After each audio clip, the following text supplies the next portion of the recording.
Hi praise the Lord people and सभी को जय मसीह की। आप सभी का स्वागत है मेरे इस नए वीडियो पर। और आज हम जानने जा रहे हैं एक ऐसे टॉपिक पे जो हम सबों को मालूम तो है पर हम उसे डिटेल में आज समझने वाले हैं। और आज का हमारा जो टॉपिक होने वाला है वो प्रार्थना के ऊपर होने वाला है। और आज का हमारा जो शीर्षक है वो है प्रार्थना आत्मा की सांस। तो आइए हम शुरू करते हैं ये जानना कि आज का हमारा टॉपिक हमें क्या सिखाने वाला है। तो सबसे पहले हम पढ़ने जा रहे हैं एक वचन जो कि है Jeremiah 33 verse 3.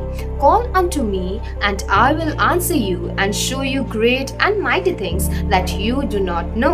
यिर्मयाह 33 का 3। मुझसे प्रार्थना कर और मैं तेरी सुनकर तुझे बड़ी बड़ी और कठिन बातें बताऊंगा जिन्हें तू अभी नहीं समझता। और इसी वचन को हम सुनकर हम ये समझ पा रहे हैं कि परमेश्वर हमसे ये बातें कह रहे हैं कि मुझसे प्रार्थना कर, परमेश्वर से प्रार्थना कर और वो हमारी सुनकर हमें बड़ी और कठिन बातें बताएंगे। तो आज का जो हमारा टॉपिक है प्रार्थना है जीवित आत्मा की सांस।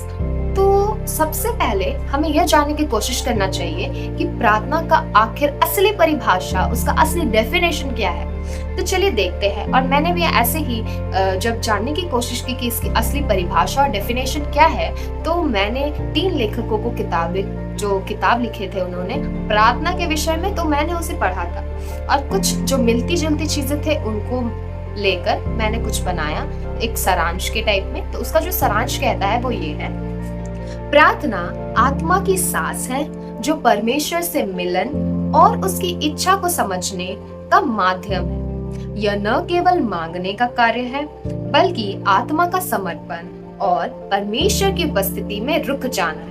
तो ये जो सारांश है मुझे ये 3 लेखकों के बुक्स में मिले थे, किताबों में मिले थे कि इनकी क्या है असली परिभाषा इनके लिए प्रार्थना के ऊपर। ठीक है, तो हमने वचन पढ़ लिया और हमने इनके भी किताबों के थ्रू एक परिभाषा निकाल लिया। लेकिन हम जानते हैं कि प्रार्थना सिर्फ एक सीमित चीज नहीं है, प्रार्थना एक एंडलेस चीज है जिसके बहुत सारे प्रकार है। प्रार्थना केवल एक ही टाइप नहीं है बैठकर प्रार्थना करना, परंतु इसके और भी प्रकार है, इसके और भी रूप है। तो चलिए हम ये सब जानने की कोशिश करेंगे आज। तो आइए अब हम जानने की कोशिश करेंगे प्रार्थना के कितने रूप होते हैं। तो जो हमारा सबसे पहला प्रार्थना का रूप है वो है वर्शिप यानी कि आराधना। आइए हम पढ़ते हैं, परमेश्वर की महिमा करना कि वह कौन है, यानी कि आराधना हमें किस टाइप से करना है कि परमेश्वर की महिमा करना है कि वह कौन है, प्रेम से भरा हुआ, सामर्थी और उनकी पवित्रता को लिए। ठीक है, तो हमें परमेश्वर की आराधना करना है, ये भी एक रूप है प्रार्थना का। ठीक है, तो ये जो था पहला था। आइए चलिए हम देखते हैं दूसरा हमारा पॉइंट। तो हमारा दूसरा पॉइंट है थैंक्स गिविंग यानी कि धन्यवाद। तो परमेश्वर को धन्यवाद देना कि उन्होंने हमारे लिए क्या क्या किया है, जैसे कि उपकार या अनुग्रह किया है या फिर हमारी रक्षा की है और हमारी देखभाल की है, तो हमें हमेशा धन्यवाद देना है।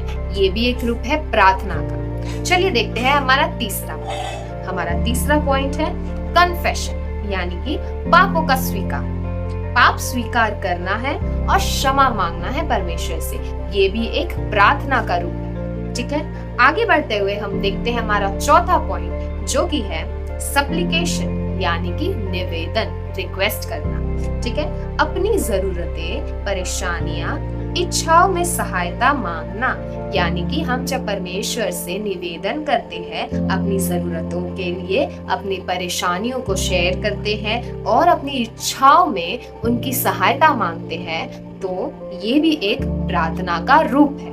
आइए आगे बढ़ेंगे और हम देखेंगे हमारा पांचवा पॉइंट है इंटरसेशन यानी कि दूसरों के लिए प्रार्थना।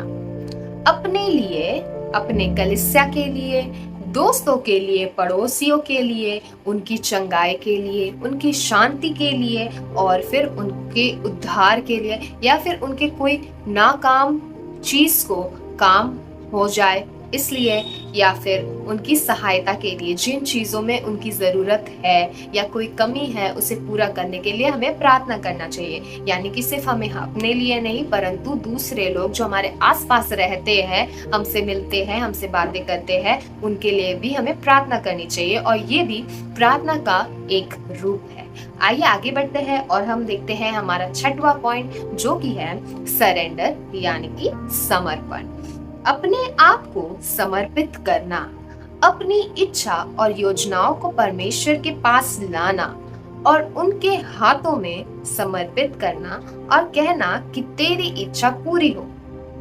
तो इस पॉइंट से हमें यह समझ में आता है कि हमें अपने आप को परमेश्वर को समर्पण करना है और अपनी इच्छा और हमारी जो योजना हमने अपने जीवन के लिए अपने से किया है उसे परमेश्वर के सामने रखना और उसे परमेश्वर के हाथों में सौंपना और उसके बाद परमेश्वर से यह निवेदन करना, रिक्वेस्ट करना कि परमेश्वर तेरी इच्छा पूरी हो, जैसा तू चाहता है वैसा ही हो। ठीक है, आइए आगे बढ़ेंगे और अब हमारा जो नेक्स्ट है वो है 7वां पॉइंट और जो हमारा 7वां पॉइंट है वो है लिसनिंग यानी कि सुनना। तो परमेश्वर की उपस्थिति में शांति से बैठना और वचनों का याद करके अध्ययन करना। यानी कि जब हम बैठते हैं, जरूरी नहीं है कि हम प्रार्थना में बैठे और कुछ ना कुछ प्रार्थना करें, परंतु हम चाहे तो परमेश्वर की उपस्थिति में शांत मन से होकर बैठे, कुछ भी ना बोले परंतु बस परमेश्वर की प्रेजेंस को हम महसूस करें। यानी कि बस शांति से बैठे और परमेश्वर की प्रेजेंस को महसूस करें और उनके जो वचन है, जो वायदे हैं, जो प्रोमिसेस है हमारे लिए, उनका अध्ययन करना। यानी कि हम जब परमेश्वर की उपस्थिति में शांत मन होकर बैठे हैं, बिना कुछ बोले हम उनके वचन को मनन करते हैं और अध्ययन करते हैं कि उन्होंने हमारे लिए क्या क्या प्रोमिसेस किए थे, वायदे किए थे और परमेश्वर कितना भला है और उसकी अच्छाई को हम सोचते हैं। आइए आगे बढ़ते हैं। हमारा जो नेक्स्ट पॉइंट है जो है 8वां पॉइंट वो है डेली फेलोशिप, दैनिक संगति। पूरे दिन परमेश्वर से मित्र की तरह अपनी सारी बातें शेयर करें, अपना हर विचार और अपना हर भावना को साझा करें। यानी कि हमें परमेश्वर के साथ एक अपना डेली फेलोशिप हमें बनाना है, दैनिक संगति परमेश्वर से रखनी है। यानी कि हमारे जो पूरे दिन होता है वो हमें परमेश्वर से शेयर करना है, परमेश्वर के आगे रखना है, परमेश्वर के हाथों में सब कुछ सौंपना है और उन्हें अपने मित्र की तरह, अपने फ्रेंड की तरह सारी बातें शेयर करना है और उन्हें हर चीज बतानी है जो हमारे पूरे दिन भर में हुआ, ताकि वो हमारा एक बेस्ट फ्रेंड जैसा रहे। एक्चुअली वो बेस्ट फ्रेंड ही है, इसीलिए हमें हमेशा अपनी सारी बातें खुलकर उन्हें बतानी चाहिए। ठीक है, उनसे हमारा एक दैनिक संगति होना चाहिए, एक डेली के लिए एक फेलोशिप होना चाहिए उनके साथ। ठीक है, तो हम आगे बढ़ते हैं और हमारा नेक्स्ट पॉइंट देखते हैं जो कि है 9वां पॉइंट, वो है स्पिरिचुअल वॉरफेयर और यानी कि आत्मिक युद्ध। ठीक है,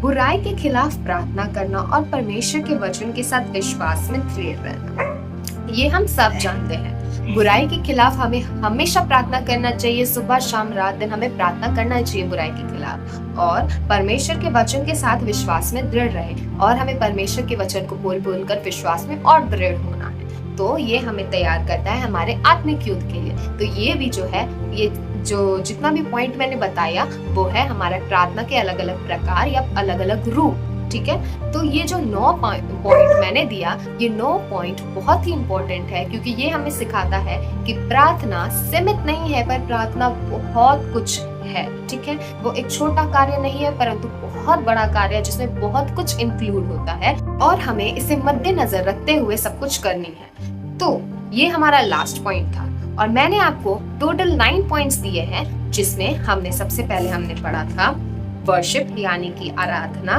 थैंक्सगिविंग यानी कि धन्यवाद, कन्फेशन यानी कि पापों का स्वीकार, सप्लिकेशन यानी कि निवेदन, इंटरसेशन यानी कि दूसरों के लिए प्रार्थना, सरेंडर यानी समर्पण, और फिर हमने पढ़ा लिसनिंग यानी कि सुनना, डेली फेलोशिप यानी कि दैनिक संगति एंड स्पिरिचुअल वॉरफेयर यानी कि आत्मिक युद्ध। ये 9 पॉइंट थे हमारे प्रार्थना के रूप। तो अब हम ये अच्छे तरीके से समझ सकते हैं कि प्रार्थना हमारे जीवित आत्मा की सांस क्यों कहा जाता है। ठीक है, और प्रार्थना हमारे जीवन के जीवित आत्मा की सांस कैसे है। तो मेरे को लगता है कि आप सभी को मेरे इस छोटे से वीडियो से आपको बहुत कुछ समझ आया होगा। और अब हम यह जानते हैं कि हमने आज क्या क्या सीखा। हमने आज सीखा जिस प्रकार से हमने प्रार्थना के विभिन्न रूपों को समझा, उसे याद करते हुए हम यह कह सकते हैं कि प्रार्थना केवल मांगने का तरीका नहीं है, बल्कि ये परमेश्वर से जुड़ने का एक जीवित संबंध है। यह आत्मा की सांस की तरह है जो हमें शक्ति देती है, मार्ग दिखाती है, और जब हम इसे प्रतिदिन अपने जीवन में अपनाते हैं तो इसका प्रभाव हमें स्पष्ट रूप से देखने को मिलता है। ठीक है, और ये मेरा छोटा सा वीडियो था इस टॉपिक के ऊपर कि प्रार्थना हमारे जीवित आत्मा की सांस है। और मैं मानती हूँ कि आप सबों को मेरा ये वीडियो अच्छा लगा होगा, तो जरूर से लाइक करिएगा और मेरे इस वीडियो को उन जरूरतमंदों को जरूर से शेयर करिएगा। मिलते हैं नेक्स्ट वीडियो में, तब तक के लिए आप सबों को प्रेज द लॉर्ड एंड सभी को जय मसीह।